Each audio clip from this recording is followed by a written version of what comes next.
नारायण नारायण श्री राम शरणम मम। चतुर्थ प्रवचन। महर्षि वाल्मीकि भगवान श्री राघवेंद्र से कहते हैं कि आपका यश मानसरोवर है। उस यश के मानसरोवर में आपके गुण गण के मोती विद्यमान हैं। जो लोग अपनी जिह्वा को हंसिनी बनाकर निरंतर आपके गुण गणों का मोती चुगते रहते हैं, आप उन भक्तों के हृदय में निवास कीजिए। यहाँ प्रभु के यश की महिमा तथा उनके गुण गणों का गायन करने के लिए हमें अपनी जिह्वा को हंसिनी के रूप में परिवर्तित करना चाहिए। इसकी ओर संकेत किया गया है। एक बात आप और ध्यान रखें कि इन पक्षियों को अगर ढूंढना हो तो बाहर ढूंढने की चेष्टा मत कीजिएगा। ये तो आपको कवियों के ग्रंथों की डाली पर ही बैठे हुए मिलेंगे। गोस्वामी जी ने चातक की प्रशंसा में अनेक दोहों को दोहावली रामायण में लिखा है। चातक के विषय में कवि की यह स्वीकृति है कि वह स्वाति नक्षत्र के जल को छोड़कर और कुछ नहीं पीता। उसी प्रकार से हंस के विषय में यह मान्यता है कि हंस मोती को छोड़कर अन्य किसी वस्तु को नहीं चुगता, किंतु एक पक्षी आपको खोजने पर नहीं मिलेगा। वस्तुतः इसको कवि सत्य कहते हैं। एक व्यक्ति तो यह कहेगा कि जो केवल मोती ही चुगता है, ऐसा हंस तो कहीं दिखाई नहीं देता, नहीं ऐसा चातक कहीं दिखाई देता है जो स्वाति नक्षत्र को के जल को छोड़कर अन्य कोई जल ग्रहण ही ना करे। लेकिन गोस्वामी जी तो चातक की प्रशंसा करते हुए यहाँ तक कह देते हैं कि चातक को किसी बहेलिये ने बाण मारा जिससे वह गंगा नदी की धारा में गिरा, लेकिन मेरे मुख में कहीं गंगा जल न बैठ जाए ऐसा विचार कर, क्योंकि वह तो केवल स्वाति नक्षत्र के ही जल का अनन्य प्यासा है। उसने अपनी चोंच को कसकर दबा लिया। गोस्वामी जी उसकी प्रशंसा करते हुए कहते हैं, बध्यो बधिक परयो पुण्य जल उल्टी उठाई चोंच, तुलसी चातक प्रेम पट मरतहु लगे न खोच। मृत्यु के समय लोग आजकल गंगा जल की याचना करते हैं, पर गंगा जल कहीं हमारे मुंह में प्रविष्ट न हो जाए। जिसकी ऐसी दिव्य निष्ठा है, वह दिव्य चातक तो गोस्वामी जी ने ही ढूंढा। इससे भी आगे बढ़कर उन्होंने यह कहा है कि एक चातक चला जा रहा था। बड़ी तीव्र धूप थी। उसका मन हुआ कि थोड़ा सा विश्राम कर ले। चातक को एक सघन बाग सामने दिखाई पड़ा। उसने सोचा कि इस बाग के किसी वृक्ष की छाया में बैठकर विश्राम कर लूं, लेकिन वह तो बड़ा विचित्र चातक था। उसने वाटिका में गए बिना ही उस बाग को सींचने वाले माली को बुलाकर पूछ दिया कि भाई, तुम्हारे इस बाग में वृक्ष किस जल से सींचे गए हैं? माली कहने लगा कि तुम पागल हो क्या? भला हम लोग क्या कोई नक्षत्र देखकर जल सींचते हैं? हमें तो जब जो जल मिलता है उसी से सींच लेते हैं। गोस्वामी जी कहते हैं कि माली की बात सुनकर चातक ने निर्णय किया कि जिस बाग को स्वाति नक्षत्र को छोड़कर अन्य जल से सींचा गया है, उसकी छाया में बैठने की अपेक्षा धूप में मर जाना अच्छा है। अन जल सींचे रूख की छाया ते बरुद घाम, तुलसी चातक बहुत है यह प्रवीण को काम। इस प्रकार के पक्षी आप संसार में ढूंढेंगे तो असफल रहेंगे। साधारण व्यक्ति तो कहेगा कि यह कवि कल्पना है, पर इसके लिए सर्वश्रेष्ठ सुंदर शब्द है कवि सत्य। कवि का जो राज्य है वह भाव राज्य है। हम और आप भी इसे अपने जीवन में जोड़ सकते हैं। भक्ति का तो सारा शास्त्र ही भाव राज्य पर टिका हुआ है। आप और हम जब ध्यान करेंगे तो यही सोचेंगे कि हम भगवान श्री राम की सभा में बैठे हुए हैं। अब आप इसको कल्पना कहेंगे कि सत्य? वैसे आप यह भी कह सकते हैं कि वाह, हम तो दिल्ली में बैठे हुए हैं, इसीलिए यह तो झूठ है कि हम भगवान श्री राम की सभा में बैठे हैं। इस प्रकार अगर आप स्थूल दृष्टि से देखेंगे तब तो आपको यह झूठ लगेगा, पर भक्तों के द्वारा जिस भाव राज्य का निर्माण किया जाता है उसका अभिप्राय है कि शरीर भले ही स्थूल रूप से कहीं भी स्थित हो सकता है, पर व्यक्ति केवल शरीर ही तो नहीं है। कवि एक भावमयी सृष्टि का निर्माण करता है और उस भावमयी सृष्टि में वह जो साक्षात्कार करता है वह वस्तुतः कल्पना न होकर सत्य होता है। एक सज्जन ने मुझसे पूछ दिया कि हम इसे कल्पना राज्य कहें कि भाव राज्य। आप बताएं कि कल्पना और भाव में क्या अंतर है। इस संदर्भ में मुझे एक दृष्टांत की स्मृति हो आई। यद्यपि वह गाथा तो आपने कई बार सुनी होगी, पर उसमें एक बात जो नहीं कही गई है वह मैं आपसे कह दूं। कहा जाता है कि किसी व्यक्ति के पास धन का अभाव था। वह सोचता था कि अगर मेरे पास धन होता तो मंदिर बनवा कर उसमें भगवान की पूजा करता। एक बार किसी महात्मा से उसने अपना दुख सुनाया तो महात्मा ने कहा कि भाई, अगर तुम मंदिर बना पाते तब तो एक ही मंदिर बनाते, लेकिन मैं चाहता हूँ कि तुम ध्यान में बैठकर नित्य नए मंदिर का निर्माण किया करो, कभी संगमरमर का, कभी सोने का, कभी चांदी का, और साथ ही नित्य नए नए प्रकार के सिंहासन का भी निर्माण करो। भगवान को 56 प्रकार के भोजनों का भोग लगाओ। उस व्यक्ति को यह बात अच्छी लगी और वह नित्य भगवान के लिए नए नए मंदिर बनाने लगा। इसे आप यह भी कह सकते हैं कि नित्य कल्पना करने लगा कि यह सिंहासन है और इस पर भगवान बैठे हैं और मैं भोग लगा रहा हूँ। पर उस कथा का एक विलक्षण पक्ष यह है कि एक दिन जब वह खीर बनाने लगा तो उसे अचानक लगा कि इसी तरह अगर रोज खीर बनती रहेगी तो चीनी ज़्यादा खर्च होगी, अतः वह चीनी बचाने लगा। इस प्रकार भगवान प्रकट हो गए और शपथ लगाते हुए उससे कहने लगे कि भलू मानुष, कम से कम मन की चीनी में तो कंजूसी मत कर। लेकिन उस व्यक्ति ने भगवान से एक बहुत बढ़िया प्रश्न कर दिया। उसने कहा, महाराज, और दिनों मैं जब भी कंजूसी नहीं करता था तब तो आप प्रकट नहीं हुए, पर आज मैंने कंजूसी की तो आप प्रकट हो गए। क्या आप कंजूसी से प्रकट होते हैं? भगवान ने कहा कि बात इतनी सी है कि नित्य तुमको यह प्रतीत होता था कि मैं मन में कल्पना कर रहा हूँ, पर आज पहला दिन है कि जब तुम यह भूल गए कि यह कल्पना है।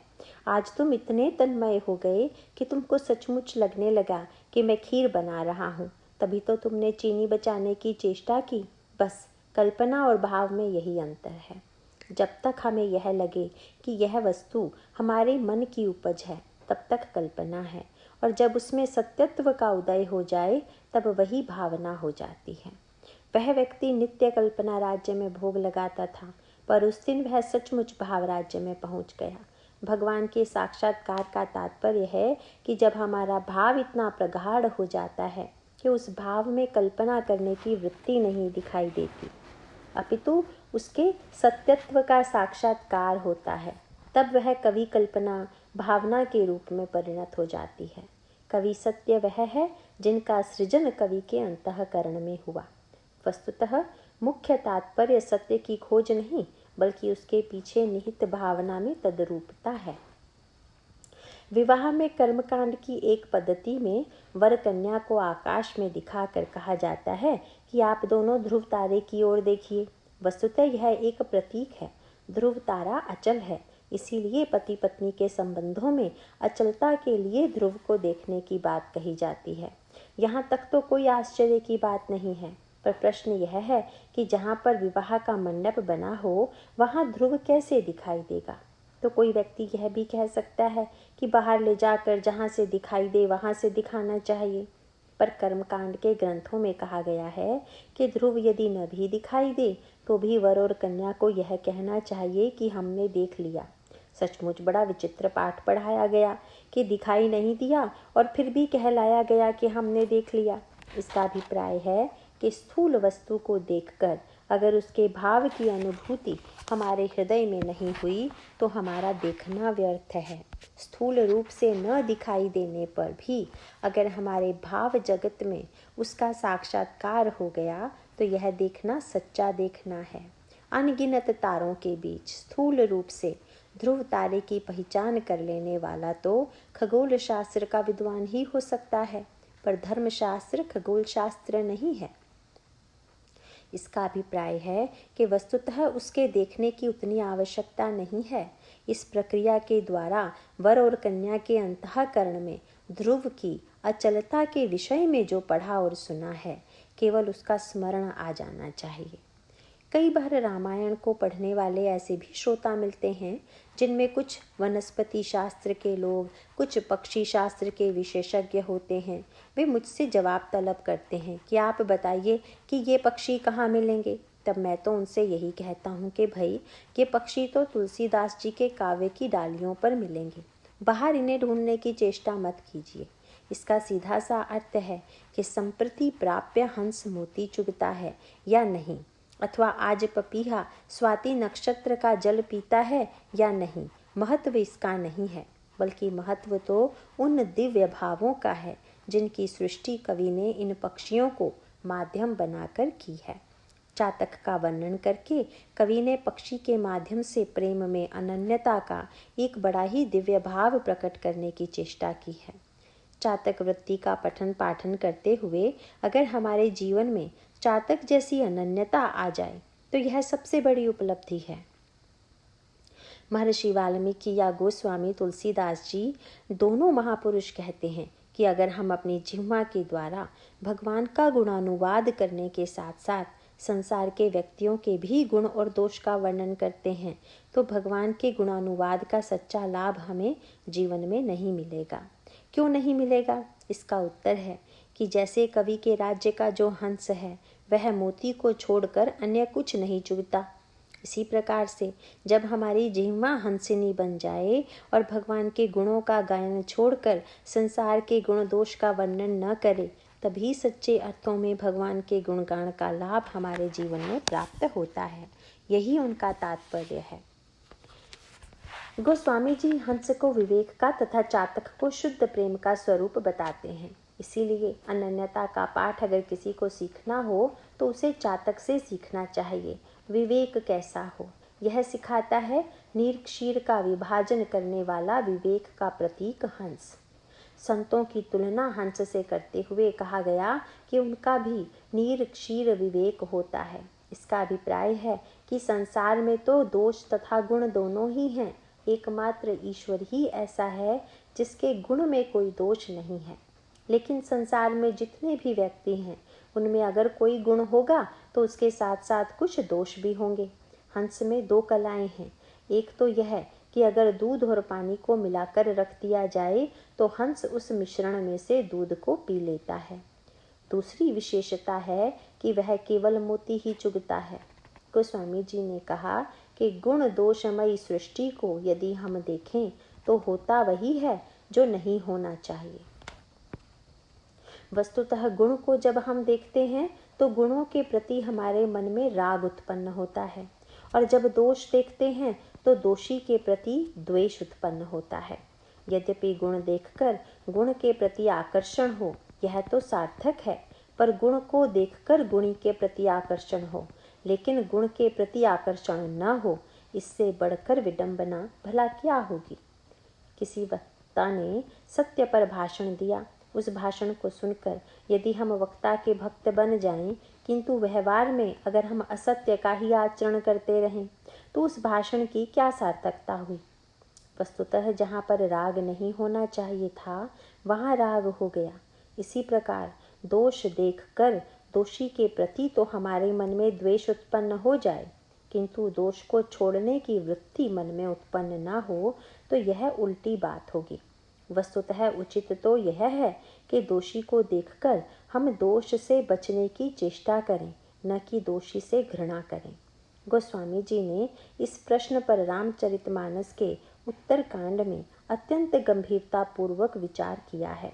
सनक, सनंदन, सनातन तथा सनत कुमार के अंतःकरण में एक दिन प्रभु के दर्शन करने की इच्छा हुई।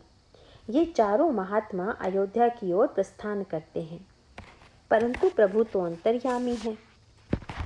जैसे ही उनको ज्ञात हुआ कि चारों महात्मा मुझसे मिलने आ रहे हैं, तुरंत उन्होंने अन्य भाइयों से कहा कि चलो भाई, हम लोग बाग में ही इन चारों महात्माओं का स्वागत करें। श्री भरत जी ने कहा कि महाराज, महल में क्यों नहीं।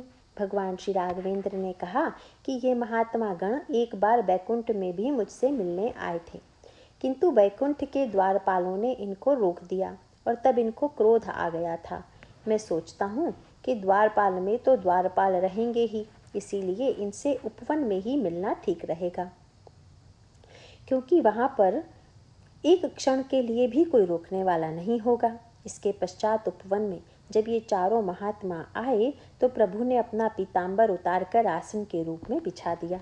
भगवान श्री राम का अभिप्राय था कि हमारे और आपके बीच में द्वारपालों की बात क्या, हम तो पीताम्बर की आड़ भी नहीं आने देना चाहते। मेरे स्वरूप को देखने में पीताम्बर बाधक बने, यह भी मुझे अभीष्ट नहीं है। इसीलिए देखी राम मुनि आवत, हर्षि दंडवत कीन, स्वागत पूंछी पीतपट, प्रभु बैठन कह दीन। भगवान का पीताम्बर माया का प्रतीक है।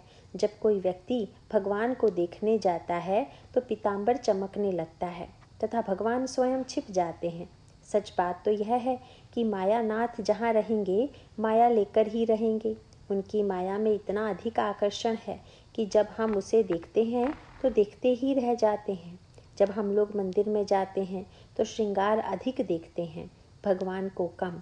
कभी कभी तो हम लोग प्रभु के श्री अंग पर चमकीले वस्त्रों को देखकर कहते हैं, भाई आज भगवान बड़े सुंदर लग रहे हैं।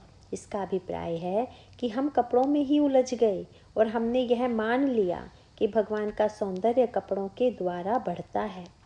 पीताम्बर बिछाने के पीछे भगवान का अभिप्राय था कि महाराज, जिस आवरण माया से हमारे दर्शन में बाधा पड़ती है उसे हम केवल हटाते ही नहीं वरन उसे तो आपके चरणों में रख देते हैं कि आप इस पर विराजमान हो जाइए। वस्तुतः सत्यता यह है कि इस माया पर आपका शासन रहे तथा ईश्वर को जिस प्रकार पूर्ण रूप में आप देखना चाहें। देखें, श्री भरत के मन में इस दृश्य को देखकर तीव्र उत्कंठा उत्पन्न हुई कि जिन संतों के प्रति प्रभु ने हृदय में इतना सम्मान है, उन संतों का लक्षण क्या है। यह तो सर्वविदित ही है कि रामायण के सबसे बड़े संत श्री भरत हैं। तात भरत तुम सब विधि साधु। सबसे बड़े साधु ने यह जानना चाहा कि संतों के क्या लक्षण हैं। प्रभु ने कहा, भरत, सारा संसार कहता है कि भरत से बड़ा कोई संत नहीं, किंतु अब तुम भी पूछ ही रहे हो कि संतों का लक्षण क्या है। श्री भरत में संतत्व की पराकाष्ठा है तथा वे विनम्रता की सीमा है। यहाँ पर एक विशिष्ट संकेत यह है कि जिसने किसी दूसरे में गुण देखा उसे उससे हो गया राग तथा जिसने स्वयं अपने में गुण देखा उसे हो गया अभिमान। मानो गुण के साथ यह दोहरा संकट है। पर श्री भरत की विशेषता यह है कि उनमें गुण तो हैं पर गुणाभिमान नहीं है, क्योंकि उन्हें अपने गुण तो दिखाई ही नहीं देता। श्री भरत संकोची इतने हैं कि प्रभु से सीधे पूछने का साहस नहीं हुआ कि आप संत का लक्षण बताइए। उन्होंने श्री हनुमान जी की ओर देखकर संकेत किया कि महाराज, जरा आप ही मेरी सहायता करें। हनुमान जी ने प्रभु को प्रणाम करके कहा, नाथ, भरत कछु पूछन चाही, लेकिन प्रश्न करत मन सकुचत अहि। उन्हें प्रश्न करने में संकोच हो रहा है। भगवान श्री राघवेंद्र ने सुना और फिर एक ही पंक्ति में हनुमान जी तथा श्री भरत जी की प्रशंसा कर दी। श्री हनुमान जी की प्रशंसा करते हुए प्रभु ने कहा, तुम जानहु कपि मोर स्वभाव। अरे हनुमान, तुम तो मेरा स्वभाव जानते हो। भगवान श्री राम का अभिप्राय था कि मेरी सामर्थ्य और महिमा को जानने वाले तो बहुत से व्यक्ति हो सकते हैं, पर तुम तो मेरे स्वभाव को जानने वाले हो। तुम जानहु कपि मोर स्वभाव, भरत ही मोहि कछु अंतर काऊ। भरत और मुझ में कोई अंतर है क्या। और इतना कहकर भगवान राम ने श्री भरत जी की ओर देखा और कहा कि आज तुम्हारे मन में क्या भ्रम उत्पन्न हो गया। श्री भरत जी ने प्रभु के चरणों को पकड़कर कहा, हे नाथ, न तो मुझे भ्रम है, न शोक है, न ही किसी प्रकार का मोह। जागृत की तो बात ही क्या, ये तीनों तो मुझे स्वप्नावस्था में भी नहीं है। नाथ, न मोहि संदेह कछु, सपने शोक न मोह। श्री लक्ष्मण जी और श्री हनुमान जी तो आश्चर्य से श्री भरत का मुंह देखने लगे कि जो कभी अपनी प्रशंसा नहीं करते वे आज इतना बड़ा दावा करने लगे कि मुझ में शोक, मोह एवं संदेह कुछ नहीं है। बाद में हनुमान जी ने श्री भरत जी से पूछ दिया कि महाराज, आप तो अपना परिचय मुँह समान को पाप निवासु कह कर दिया करते थे, पर आज आपने इतना बड़ा दावा कैसे कर दिया कि मुझ में शोक, मोह और संदेह है ही नहीं। श्री भरत जी ने कहा, यह तो अत्यंत आवश्यक हो गया, क्योंकि प्रभु ने तो श्री हनुमान जी से कहा कि भरत और मुझ में कोई अंतर ही नहीं है, और इतना होने के पश्चात भी अपने में शोक, मोह और भ्रम स्वीकार करने का अर्थ तो इन सबको प्रभु में भी स्वीकार करना होता। यहाँ पर श्री भरत की वाणी में अद्वैताद्वैत का बड़ा सुंदर समन्वय दिखाई देता है। अद्वैत की स्वीकृति के रूप में उनका वाक्य है, नाथ न मोहि संदेह कछु, सपने हूँ शोक न मोह। एक अद्वैत होता है अज्ञान जन्य, तथा दूसरा अद्वैत तत्व वह होता है जिसे भक्त लोग भक्ति रस की वृद्धि के लिए स्वीकार करते हैं। भगवान श्री राम तथा श्री भरत में है तो अभिन्नता, पर श्री भरत की विशेषता यह है कि वे स्वयं अपने आप को भिन्न मानकर बताते हैं। परंतु यहाँ पर जब भगवान श्री राम ने श्री भरत के साथ अपनी अभिन्नता का वर्णन किया तो श्री भरत ने कहा कि जब आप मुझे स्वयं से अभिन्न मान रहे हैं तो जैसे आप में शोक मोह एवं भ्रम नहीं हो सकता, वैसे ही मुझ में भी नहीं होगा। प्रभु ने हंसकर कहा कि चलो भाई, आज तुमने यह सब स्वीकार तो किया। श्री भरत जी ने तुरंत कहा कि महाराज, इसमें मेरा कोई चमत्कार नहीं है। वस्तुतः मेरा मन जो शोक मोह और भ्रम से रहित हुआ, उसका एकमात्र कारण है, नाथ न मोहि संदेह कछु, सपने हु शोक न मोह, केवल कृपा तुम्हारी ही, कृपानंद संदोह। महाराज, जब आपने अपनी कृपा के द्वारा मुझे अभिन्न बना दिया है तो यह विशेषता मेरी नहीं अपितु आपकी ही है कि आपने कृपा करके इन गुणों को मुझ में जोड़ दिया। प्रभु मुस्कुराए और कहा, भरत, तुम जो पूछना चाहते थे पूछो। श्री भरत जी ने कहा, महाराज, आप कृपा करके संतों के लक्षण बताएं। उसके पश्चात भगवान श्री राम ने संतों के गुण तथा असंतों के लक्षणों का वर्णन किया। परंतु संत असंत के लक्षणों के वर्णन की जो समाप्ति भगवान श्री राम ने की, उसका ढंग बड़ा विचित्र है। जैसे कोई वक्ता घंटे भर भाषण देकर अंत में यह कह दे कि जो बातें मैंने कही हैं वे सब बेकार हैं, तो सुनने वाले को तो यही लगेगा कि जब सब व्यर्थ ही है तो फिर इतना लंबा चौड़ा भाषण देने की क्या आवश्यकता थी।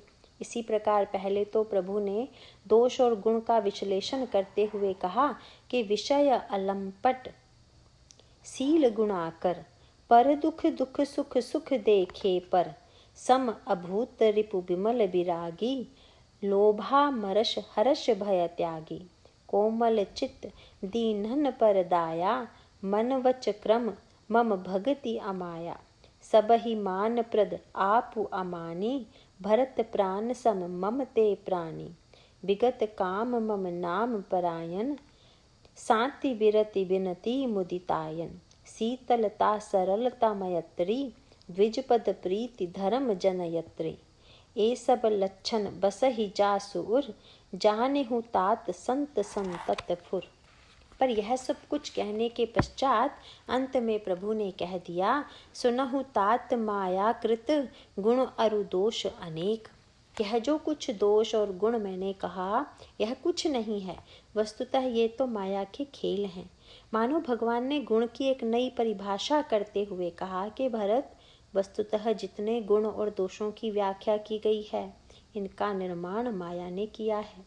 अन्यत्र भी इसी का समर्थन करते हुए कहा गया कि माया कृत गुण दोष अनेका। ये गुण और दोष माया के खेल हैं। इसको हम दृष्टांत के रूप में यूँ कहते हैं कि जैसे जादूगर अपनी टोपी में से कबूतर और सांप पैदा कर देते हैं, दर्शकों की नाक या कान पकड़कर उनसे पैसा गिराने लगते हैं। यद्यपि सांप डरावना तथा रुपया आकर्षक लगता है, लेकिन जो यह समझ गया कि यह दोनों जादू के हैं, वह तो यही कहेगा कि न तो इस सांप से डरना चाहिए और न ही इस रुपये का लोभ करना चाहिए। यह तो जादूगर की जादूगरी है, उनके मूल में सत्य नहीं। भगवान राम कहते हैं कि ये जो गुण और दोष हैं उनके मूल में माया है। माया का अर्थ है जादू।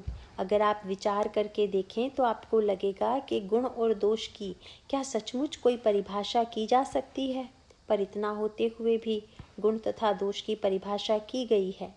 अब प्रश्न यह है कि अगर ये वास्तविक नहीं है तो फिर समझाने की क्या आवश्यकता है, और अगर समझा रहे हैं तो अवास्तविक हैं, यह कहने का क्या तात्पर्य है। रामायण में इसका स्पष्टीकरण करते हुए कहा गया कि भाई, गुण और दोष में चाहे सत्यता न भी हो, पर अगर हमारे अंतःकरण में दोषी से द्वेष हो जाए तथा गुणी से राग हो जाए तो गुण और दोष दोनों ही बंधन के कारण हैं। इस प्रकार दोनों बंधनों से हम परे नहीं हैं, लेकिन भगवान कहते हैं कि गुण यह उभय न देखहीं। गुण और दोष का तात्पर्य केवल इतना है कि संत का गुण सुनकर हम संत में गुण मिलाने न बैठ जाएं। एक बड़े विचारक तथा विद्वान हुए हैं, पर उनकी समस्या यह थी कि वे संतों का भी मूल्यांकन किया करते थे कि कौन 12 आना संत है, कौन 8 आना है और कौन 4 आना है। वे कहते थे कि इनमें इतने गुण हैं, इसीलिए इतने आने संत हैं। किंतु भगवान श्री राघवेंद्र का तात्पर्य है कि आप संत में जो गुण देखते हैं वह आपको अपनी श्रद्धा तथा भावना का परिणाम है। जिस समय आपने संत में किसी गुण का दर्शन किया, उस समय यदि यह विवाद किया जाए कि उसमें सचमुच गुण है या नहीं है, तो इस विवाद का अंत कभी नहीं होगा। अच्छी व्याख्या करने वाले कहेंगे है, और विरोधी लोग सिद्ध करके दिखा देंगे कि यह सब पाखंड है। किंतु इस समस्या का समाधान कैसे होगा? इसका उपाय बताते हुए गोस्वामी जी कहते हैं, तेहि ते कछु गुण दोष बखाने, संग्रह त्याग न बिनु पहचाने। सामने वाले में क्या है इसका महत्व नहीं है, बल्कि महत्व तो इसका है कि सामने वाले की भी भावमयी मूर्ति हमारे मन में कैसी बनी है।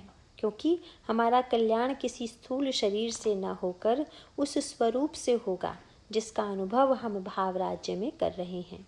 और वह भावमयी मूर्ति देखने की शैली का स्वरूप क्या है, इसे उत्तरकांड में बताया गया है। काकभुशुंडी जी ने गरुड़ को अपनी आत्मकथा सुनाते हुए कहा कि लोमश जी ने शाप देकर मुझे कौवा बना दिया। अब यहाँ पर दृष्टि की विशेषता सामने आ गई, क्योंकि संत की विशेषता है कि समदम नियम नीति नहीं डोलहीं, परुष वचन कबहू नहीं बोलहीं। संत कभी कठोर शब्द नहीं बोलता, किंतु लोमश जी इतना कठोर शब्द बोले कि जिसकी कोई सीमा नहीं है।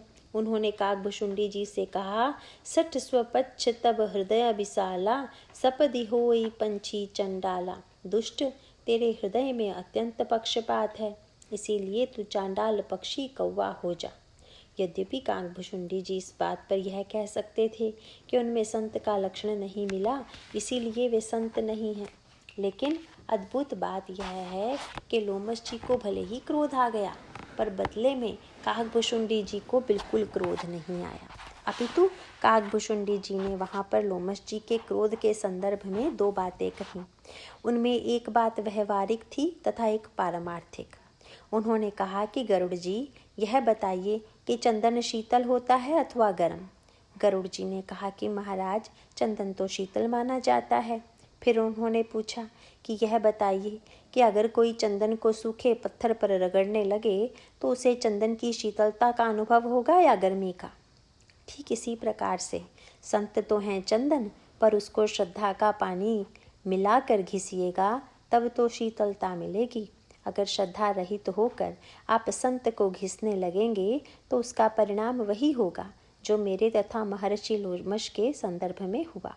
उन्होंने शब्द यही कहा कि अति संघर्षण जौ कर कोई, अनल प्रगट चंदन ते होई।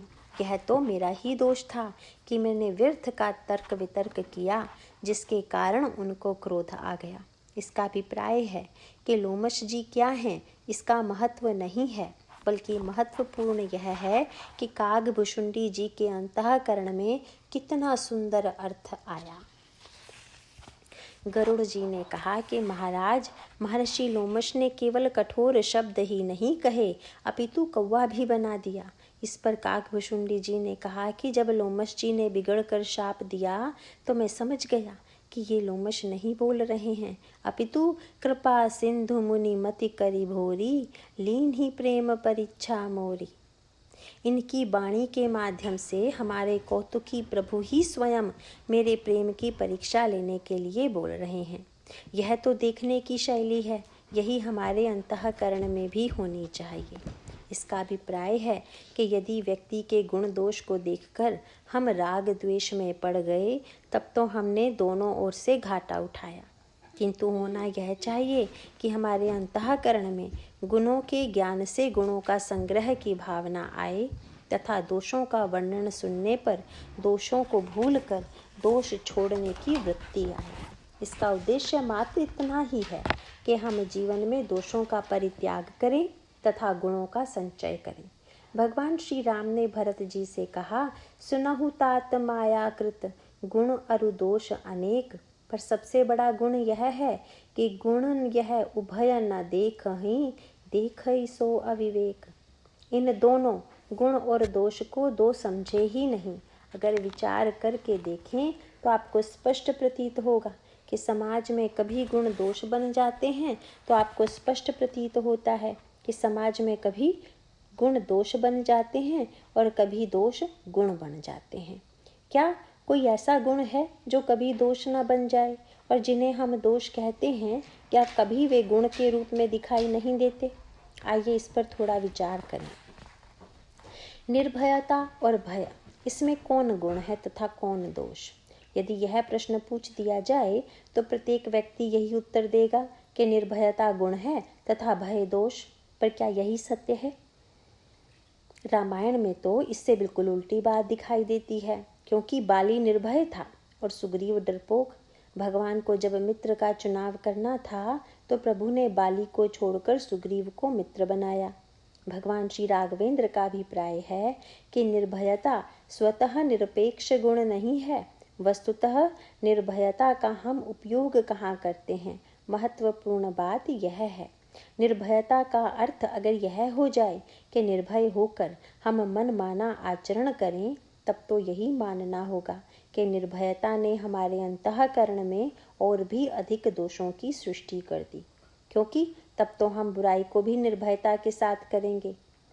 वस्तुतः निर्भयता गुण इस अर्थ में है कि हम अन्याय के विरुद्ध संघर्ष में कहीं भयभीत न हों।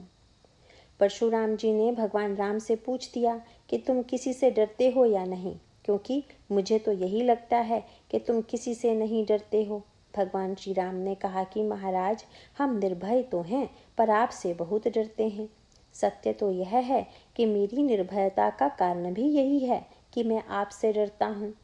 मानो श्री राम ने एक नया सूत्र देते हुए कहा, विप्र वंश कै अस प्रभुताई, अभय होई जो तुम ही डराई। महाराज, मेरे जीवन की जो निर्भयता है वह भय का परिणाम है। यह सूत्र ही जीवन का महामंत्र है। निर्भयता का दुष्परिणाम बाली के जीवन में दिखाई देता है, जो निर्भय होकर अपने छोटे भाई की संपत्ति तथा पत्नी को छीन लेता है। दूसरी ओर सुग्रीव के जीवन में भय की सार्थकता दिखाई देती है। वर्णन आता है कि जब सुग्रीव 4 महीने तक प्रभु से मिलने नहीं आया तो एक दिन भगवान राम ने कहा कि लक्ष्मण, कल सुग्रीव को भी मैं उसी बाण से मारूंगा जिससे बाली को मारा था। लक्ष्मण जी ने कहा कि महाराज, आप कष्ट क्यों करते हैं, मैं ही जाकर यह काम पूरा कर देता हूँ। और प्रभु, इसमें विलंब करने की आवश्यकता नहीं है, आज ही उसका वध होना चाहिए। भगवान ने कहा कि लक्ष्मण, मारने की बात तो मैंने ऐसे ही कही है, मैं यह नहीं चाहता कि उसका वध हो। लक्ष्मण जी ने कहा कि महाराज, आप क्या चाहते हैं? प्रभु ने कहा, सत्य बात तो यह है कि वह बड़े डरपोक स्वभाव का है। डर के मारे तो मेरी शरण में आया था, पर जब मैंने बाली को मार दिया तो उसका भय छूट गया। भय छूटने का परिणाम हुआ कि अब वह मुझे ही भूल गया। इसीलिए तुम एक काम करो कि जाकर जरा सा फिर से भय पैदा कर दो। इसका सीधा सा अभिप्राय है कि अगर निर्भयता हमें ईश्वर से दूर कर दे तो वह निर्भयता गुण के स्थान पर दोष बन गई। जब लक्ष्मण जी चलने लगे तो भगवान ने हाथ पकड़कर कहा, डराने में जरा सावधान रहना, क्योंकि सुग्रीव जितना डरपोक है उतना ही भगोड़ा भी है। इसीलिए तब अनुजहि समुझावा, कपि रघुपति करुणा सीव, भय दिखाई लई आवहूँ तात सखा सुग्रीव। ऐसा न डराना कि कहीं अन्यत्र चला जाए, बल्कि ऐसा डराना कि भागकर भी इधर ही आए। इसका तात्पर्य है कि कोई ऐसा गुण नहीं है जो दोष न बन जाता हो। बालकांड में प्रसंग आता है कि प्रताप भानु एक महान धार्मिक तथा सच्चरित्र राजा है, किंतु उसके भी रावण बन जाने का अभिप्राय हुआ। कि जिसे हम देवत्व कहते हैं वह राक्षसत्व का कारण भी बन जाता है। दूसरी ओर यदि विचार करके देखें तो यह कहा जा सकता है कि राक्षसत्व की परिणति भी देवत्व से श्रेष्ठ हो सकती है।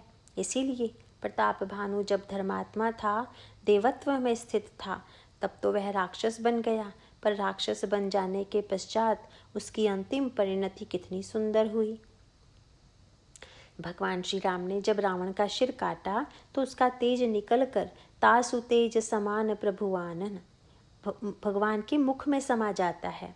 मानो भगवान का तात्पर्य यह था कि गुण अथवा दोष तो दिखाई देने वाले व्यवहार के कारण प्रतीत होते हैं, वास्तविक नहीं। वस्तुतः एकमात्र सत्य यदि कोई है तो वह सत्य मैं हूँ। दूसरा जो भी सत्य होगा वह सापेक्ष सत्य होगा, निरपेक्ष नहीं। दोष और गुण भी निरपेक्ष नहीं होंगे। गोस्वामी जी से पूछा गया कि महाराज, जब संसार में ऐसी कोई वस्तु ही नहीं है कि जिसमें गुण और दोष का मिश्रण न हो, तो ऐसी परिस्थिति में हमें क्या करना चाहिए? इसका सूत्र देते हुए गोस्वामी जी ने कहा कि जड़ चेतन गुण दोषमय विश्व कीन्ह करतार, संत हंस गुण गहहि पय परि हरि बारि विकार।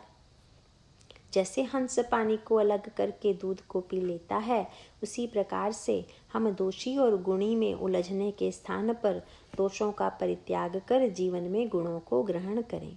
विवेक का सबसे बड़ा सदुपयोग यही है। इसका तात्पर्य है कि हमारा विवेक ऐसा हो जाए कि हम गुण तथा दोष को सही संदर्भ में देखें। जीवा को हंसनी बनाने का अभिप्राय है कि हंस केवल मोती चुनता है। इसी प्रकार हम गहराई से विचार करके देखें कि कौन सा ऐसा गुण है जो निरपेक्ष है, जिसमें दोष का मिश्रण नहीं है और जो हमारे जीवन में धन्यता ला सकता है। गोस्वामी जी ने रामचरितमानस में मोती की 2 रूपों में कल्पना की है। साहित्य के संदर्भ में तुलसीदास जी ने कहा कि रामचरितमानस एक माला है। उनसे जब पूछा गया कि महाराज, यह माला बनाई कैसे गई है, तो उन्होंने कहा कि मोती की माला में 2 वस्तुएं होती हैं, एक तो मोती तथा दूसरा धागा। गोस्वामी जी ने कहा कि इस माला का मोती तो है कविता और भगवान का गुण है धागा।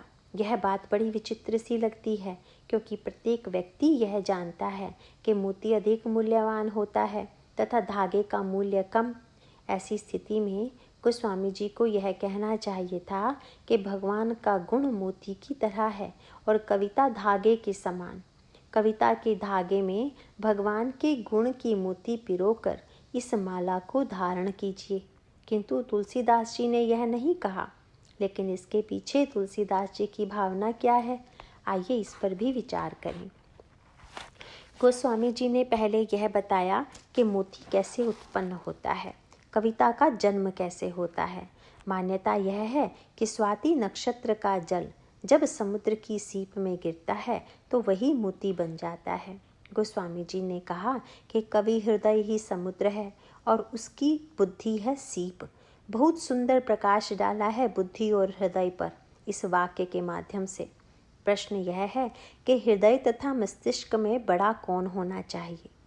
इसका उत्तर देते हुए कवि ने कहा कि विशालता की प्रशंसा हृदय में है और सूक्ष्मता की प्रशंसा बुद्धि में। सीप सूक्ष्म है और समुद्र विशाल। हृदय को समुद्र और बुद्धि को सीप कहने का अर्थ है कि जिसकी बुद्धि में हृदय होगा वह कवि नहीं हो सकता। कवि वही होगा जिसके हृदय में बुद्धि होगी। यह दोनों तो हों, पर अगर स्वाति नक्षत्र का जल न गिरे तो सीप में मोती नहीं उगती। यह स्वाति नक्षत्र क्या है? इसका उत्तर देते हुए गोस्वामी जी कहते हैं, हृदय सिंधुमति सीप समाना, स्वाति शारदा कह सुजाना। सरस्वती स्वाति नक्षत्र हैं। इसका तात्पर्य है कि कवि जो कविता बनाते हैं क्या केवल अपनी बुद्धिमत्ता से बनाते हैं? वस्तुतः सीप और मोती के होते हुए भी अगर स्वाति नक्षत्र में जल न बरसे तो मोती नहीं बनेगा। इसी प्रकार सरस्वती कृपा करके जब श्रेष्ठ विचारों की वर्षा करती हैं तब कहीं जाकर कविता रूपी मोती का जन्म होता है। जो बरसई बर बारी विचारू, हो ही कवित मुकुतामनि चारु, और उसके पश्चात जुगति बेधि पुनि पोह हई, रामचरित बर ताग परिहरि सज्जन विमल उर, शोभा अति अनुराग। भगवान राम के चरित्र के धागे में कविता के मोती को पिरो दीजिए। तुलसीदास जी से पूछा गया कि महाराज, यह तो बड़ी उल्टी सी बात आपने कह दी, क्योंकि जब आपने कहा कि कविता मोती है और श्री राम का चरित्र धागा, तब तो आपको यह भी सोचना चाहिए था कि दोनों में अधिक मूल्यवान तो मोती होता है। गोस्वामी जी ने कहा कि इसमें मेरे समक्ष दो समस्याएं थी। एक तो यह कि मोती की माला तब बनेगी जब उसमें छेद हो। यह तो सब लोग जानते ही हैं कि हमारे प्रभु के गुणों में छिद्र तो कहीं है ही नहीं। इसीलिए उनके गुणों को अगर हम मोती बना देंगे तो फिर उनमें छिद्र भी ढूंढने पड़ेंगे। और मैंने यह भी सोचा कि अगर प्रभु का चरित्र मोती होगा तो किसी कवि के पास प्रतिभा का ऐसा धागा नहीं है जो कि प्रभु के अनंत गुणों को पिरो सके। इसीलिए मैं तो यही कहूँगा कि हमारे प्रभु के गुणों का धागा अनंत है, उसमें कवि लोग अपनी कविता के मोती पिरोते जाएं, लेकिन गुण का यह धागा कभी समाप्त होने वाला नहीं है। गोस्वामी जी ने सबसे बढ़िया बात यह कही कि इस प्रकार माला बनाने से कविता रूपी मोती के छिद्र भगवान के गुण के धागे से ढक जाएंगे। क्योंकि कवि कितनी भी श्रेष्ठ कविता क्यों ना करे, पर उसमें कहीं ना कहीं कोई कमी तो रह ही जाएगी। लेकिन भगवान से जुड़ जाने के बाद यही कहा जाएगा कि चलो भाई, भगवान का गुण कैसे भी क्यों न गाया गया, सब सही है। इस रूपक में तुलसीदास जी का अभिप्राय यही है। यहाँ पर महर्षि वाल्मीकि ने भगवान के गुणों की मोती बना दिया। उसका शब्द भी यही है कि जसु तुम्हार मानस विमल, हंसिनी जीहा जासु, मुक्ता हल गुण गण चुनई, राम बसऊ हिय तासु। पाठक ने प्रश्न कर दिया, महाराज यहाँ तो आपने भगवान के गुणों को मोती बना दिया। तुलसीदास जी ने कहा कि भाई, वहाँ माला में पुरोना था, इसीलिए छिद्र वाला मोती चाहिए, किंतु यहाँ तो चुगना है। चुगने के लिए मोती में छिद्र की कोई आवश्यकता नहीं होती। इसीलिए यहाँ पर हमारे प्रभु का गुण निश्छिद्र मोती है। संसार में कोई चाहे कितना भी गुणवान व्यक्ति क्यों ना हो, कितना भी योग्य क्यों ना हो, पर उसमें कोई ना कोई छिद्र तो रह ही जाएगा। पर छिद्र की सार्थकता यही है कि हम उसे भगवान से जोड़ दें। हमें यदि अपनी जिह्वा को पवित्र बनाना है तो उसे हंसिनी बनाकर भगवान के गुणों को चुगने के लिए छोड़ देना चाहिए।